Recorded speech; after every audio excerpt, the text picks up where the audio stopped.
Russia Ukraine যুদ্ধ বন্ধ হবে কবে? প্রশ্নটা এখন আর যুদ্ধ কে জিতবে নয়, বরং যুদ্ধ কতদিন চলবে। কূটনৈতিক উদ্যোগ, যুদ্ধক্ষেত্রের অচল অবস্থা আর বৈশ্বিক রাজনীতির টানাপোড়েনে রাশিয়া ইউক্রেন যুদ্ধ আপাতত থামার কোনো স্পষ্ট ইঙ্গিত দিচ্ছে না, বরং অনিশ্চয়তাই আরো গভীর হচ্ছে। ডেস্ক রিপোর্টে বিস্তারিত।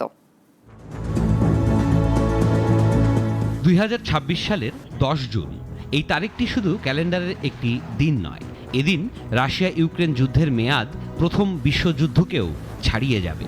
যে যুদ্ধ কয়েক সপ্তাহে শেষ হওয়ার কথা ছিল, তা আজ রূপ নিয়েছে দীর্ঘস্থায়ী ও রক্তক্ষয়ী সংঘাতে।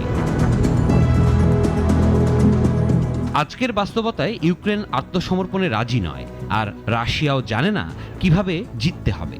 ইতিহাস বলে, জয়ের স্পষ্ট তত্ত্ব ছাড়া যুদ্ধ চালানো একনায়কতন্ত্রের জন্য ভয়ঙ্কর। যার দ্বিতীয় নিকোলাসের মতোই সেই ঝুঁকির মুখে দাঁড়িয়ে আছেন ভ্লাদিমির পুতিন। এই অচলাবস্থার মধ্যেই রাশিয়া হামলা জোরদার করেছে ইউক্রেনের দক্ষিণাঞ্চলের গুরুত্বপূর্ণ ওডেসা অঞ্চলে। সাম্প্রতিক হামলায় ব্যাপক বিদ্যুৎ বিভ্রাট, বন্দর অবকাঠামোর ক্ষতি এবং বেসামরিক প্রাণহানি ঘটেছে। এক রাতেই প্রায় 1,20,000 মানুষ বিদ্যুৎহীন হয়ে পড়ে। লক্ষ্য একটাই, ইউক্রেনকে সমুদ্রপথে বাণিজ্য ও লজিস্টিক সুবিধা থেকে বিচ্ছিন্ন করা।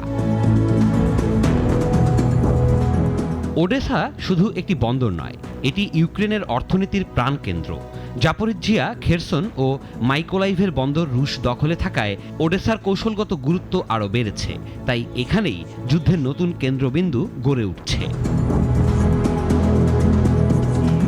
অন্যদিকে কূটনৈতিক অঙ্গনেও নড়াচড়া শুরু হয়েছে। প্রেসিডেন্ট ভলোদিমির জেলেনস্কি জানিয়েছেন, যুক্তরাষ্ট্র ও ইউরোপের সঙ্গে আলোচনা একটি প্রকৃত ফলের খুব কাছাকাছি। মার্কিন প্রস্তাবিত 20 দফার একটি পরিকল্পনা নিয়ে আলোচনা চলছে, যা পুরোপুরি আদর্শিক না হলেও অন্তত একটি পথ নকশা তৈরি করেছে। তবু বাস্তবতা কঠিন। 2025 সালের গ্রীষ্মে রাশিয়ার সবচেয়ে বড় আক্রমণ ব্যর্থ হয়েছে। বিপুল ক্ষয়ক্ষতির পরও তারা কোনো বড় শহর দখল করতে পারেনি।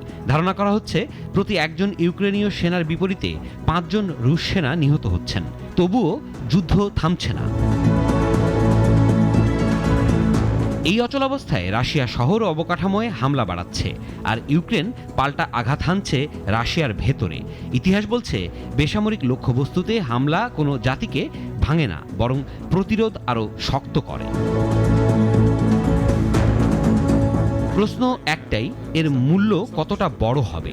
রাশিয়া অর্থনীতি বন্ধক রেখেছে, একটি প্রজন্ম হারিয়েছে, আর আন্তর্জাতিকভাবে আরও একা হয়ে পড়েছে। যেদিন রুশ সমাজ জিজ্ঞেস করবে, এর বিনিময়ে আমরা কি পেলাম, সেদিন বিশ্ব আরও অনিশ্চিত বাস্তবতার মুখোমুখি হবে। সিরাজুম মুনির শুভ, নাগরিক।